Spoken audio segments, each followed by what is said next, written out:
कुंती जो पांडु की पत्नी और कर्ण, युधिष्ठिर, भीम और अर्जुन की माता थी, उन्हें बचपन में ही ऋषि दुर्वासा द्वारा एक विशेष मंत्र का वरदान मिला था।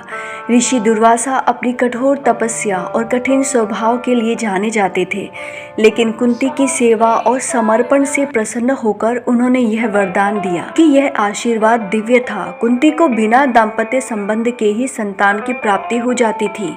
महाभारत के अनुसार कुंती को जो गुप्त मंत्र मिला था वह किसी भी देवता का आह्वान करने का मंत्र था। इस मंत्र के माध्यम से कुंती जिस देवता का स्मरण करती थी वह उनके सामने प्रकट हो जाते थे और उन्हें संतान का आशीर्वाद देते थे। यह मंत्र ऋषि दुर्वासा ने कुंती को अत्यंत गुप्त और विशेष रूप से आशीर्वाद के रूप में दिया था, जिससे वह देवताओं से संतान प्राप्त कर सके।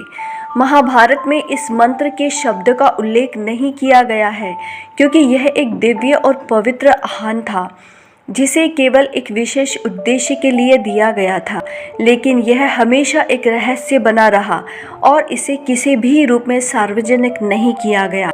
युवा कुंती ने इस मंत्र की शक्ति को परखने के लिए एक दिन सूर्य देव का आह्वान किया। सूर्य देव ने प्रकट होकर कहा कि वह उनकी सेवा करने के लिए तत्पर है, परंतु कुंती घबरा गई क्योंकि यह केवल एक परीक्षण था और वह जानती थी कि इसके परिणाम में उनका पुत्र जन्म लेगा। सूर्य देव के आशीर्वाद से कुंती को कर्ण की प्राप्ति हुई। यह बच्चा कुंती का पहला पुत्र बना, लेकिन समाज के भय से उन्होंने उसे गुप्त रूप से एक टोकरी में रखकर नदी में बहा दिया। कर्ण आगे जाकर एक महान योद्धा बना। कालांतर में कुंती ने पांडु से विवाह किया। कुंती से विवाह के बाद ही पांडु को मौद्री से विवाह का प्रस्ताव आया और उन्होंने इस प्रस्ताव को स्वीकार कर लिया। उन दिनों राजाओं के लिए 2 या अधिक विवाह करना आम बात थी, खासकर तब जब राजाओं के उत्तराधिकार की चिंता होती थी। पांडु के दोनों विवाह उनके युवावस्था में हुए और तब तक उन्हें कोई श्राप नहीं मिला था। श्राप की घटना उस समय हुई जब पांडु अपनी पत्नियों के साथ सुखपूर्वक जीवन बिता रहे थे। पांडु एक महान योद्धा और कुशल धनुर्धर थे। एक दिन वह घने जंगल में शिकार करने गए। दूर से उन्होंने एक हिरण के जोड़े को खेलते हुए देखा।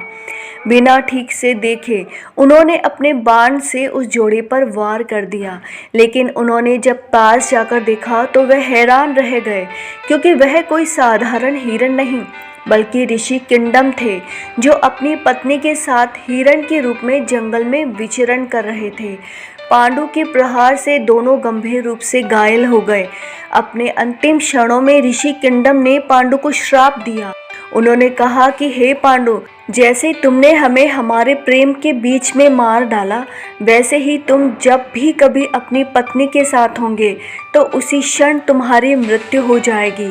श्राप से डरकर उन्होंने अपनी पत्नियों कुंती और मौद्री के साथ दूरी बना ली और संन्यास का जीवन जीने लगे। इसी श्राप के कारण पांडु अपनी संतान प्राप्ति की इच्छा के बावजूद स्वयं संतान उत्पन्न नहीं कर सके। कुंती ने पांडु को अपनी इस विशेष वरदान के बारे में उस समय बताया जब पांडु को ऋषि किंडम का श्राप मिला और उन्होंने संन्यास का जीवन अपनाने का निर्णय लिया। श्राप के कारण पांडु अपने लिए संतान का सपना अधूरा मान बैठे थे, क्योंकि वे अपनी पत्नियों के साथ दाम्पत्य जीवन नहीं बिता सकते थे। पांडु इस बात से बहुत दुखी थे कि उनके वंश का उत्तराधिकारी नहीं होगा और इससे उनका राजपाट बिना किसी उत्तराधिकारी के समाप्त हो जाएगा। इस कठिन समय में कुंती ने अपने वरदान के बारे में उन्हें बताया और इसी कारण कुंती को ऋषि दुर्वासा के वरदान स्वरूप प्राप्त मंत्र का प्रयोग करना पड़ा। प्रत्येक देवता के साथ कुंती को एक विशेष गुणों वाला पुत्र मिला। यम के आह्वान से कुंती को युधिष्ठिर प्राप्त हुआ, जो धर्म और न्याय प्रियता के प्रतीक बने।